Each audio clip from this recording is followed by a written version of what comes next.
જય શ્રી સ્વામિનારાયણ.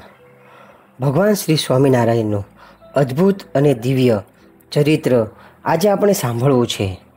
જ્યારે પણ ભગવાન આ પૃથ્વી પર અવતાર લે છે ત્યારે મનુષ્ય ચરિત્ર અને દિવ્ય ચરિત્ર કરે છે. આ ચરિત્ર બીજાને શેર કરવા જેવું છે. ભગવાન શ્રી સ્વામિનારાયણ ગઢપુરમાં દાદા ખાચરના દરબારમાં ઘણા વર્ષો સુધી રહ્યા છે.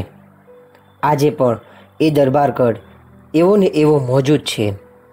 એ જ દરબારગઢના વિશાળ અને લાંબા પહોળા ચોકમાં વચ્ચે લીમડાનો વૃક્ષ છે અને તેના થડ અને ચારે તરફ વેદિકા છે. તે દાદા ખાચરના દરબારના દર્શન કરવાથી જાણે અક્ષરધામના દિવ્ય સિંહાસનના દર્શન કર્યા છે તેવો અનુભવ થાય છે. શ્રીહરિ તે વેદિકા ઉપર પાથરેલા આસન ઉપર વારંવાર વિરાજમાન થતા હતા. તે ચોકમાં શ્રીહરિના દર્શન કરવા આવતા ઘણા દેવતાઓની વિશાળ રમણીય સભા શ્રીહરિની આગળના ભાગમાં થતી હતી. પ્રેમથી અહીં દર્શન કરવા આવતા અનેક ધામોના ઘણા મુક્તોની પણ અહીં સભા થતી હતી. આવા આ દિવ્ય દાદા ખાચરના દરબારમાં જે લીંબ વૃક્ષ છે તેની ઉપર શ્રીજી મહારાજ એક વખત વેદિકા ઉપર સુવાળા સુંદર ગાદી તકિયા વગેરેથી તૈયાર કરેલા આસન ઉપર બિરાજમાન હતા. ભગવાન શ્રી સ્વામિનારાયણે સર્વોત્તમ શ્વેત વસ્ત્રથી શ્રીહરિનું સ્વરૂપ સોહામણું લાગતું હતું. પુષ્પોના હાર, તોરા વગેરેની સુંદર શોભા હતી.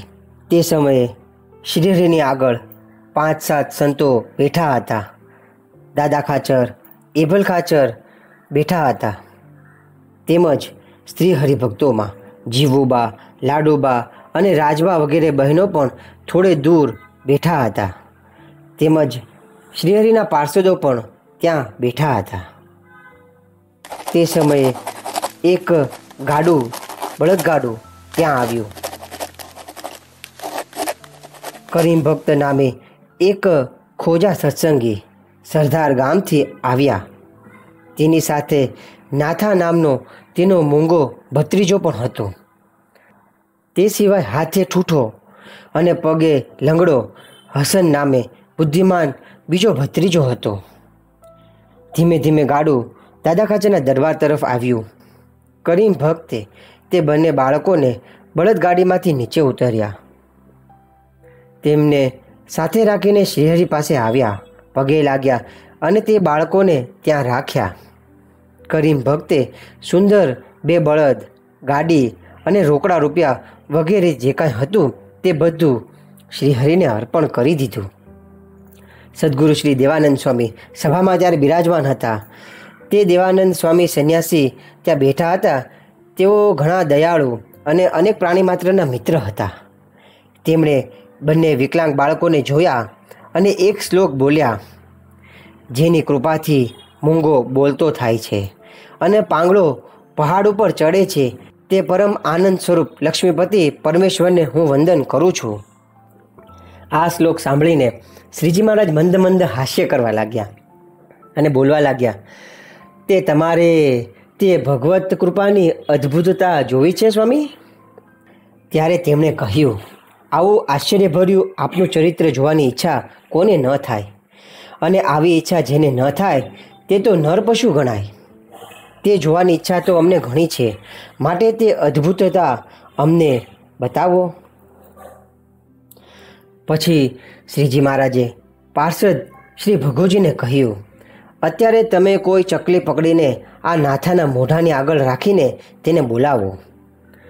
પછી શ્રીહરિના પ્રિય પાર્ષદ ભગુજીએ ચકલી લાવીને તે મૂંગા નાથાના મુખ આગળ રાખીને તેને બોલાવી. ત્યારે પરમેશ્વર શ્રીહરિના પ્રતાપથી તે નાથાએ સુખપ્રદ શ્રીહરિનું મહારાજ આવું નામ ઉચ્ચાર્યું અને પછી બોલવા લાગ્યો. વળી શ્રીહરિએ પાર્ષદ શ્રી ભગુજીને એમ કહ્યું કે તમે આ હસનના પગ ઉપર તમારો પગ મૂકો, પછી તમારા હાથથી તેના હાથ પકડીને ખેંચીને તાણો. ત્યારે ભગુજીએ તેમના કહેવા પ્રમાણે તેમ જ કર્યું. પછી તેને આગળ ચાલવાનું કહ્યું.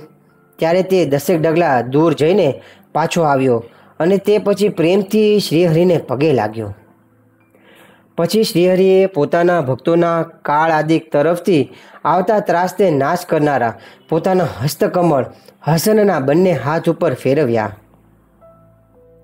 શ્રીજી મહારાજના હાથના સ્પર્શ માત્રથી જ હસનના બંને હાથ મનોહર થઈ ગયા અને કોઈ પણ જાતની તેમાં ખોટ ન રહી. શ્રીજી મહારાજે પોતાના હાથે હસનની પીઠ થાબડી અને તેને ખુશ કરતા થકા અમૃત જેવું સુંદર વચન બોલ્યા.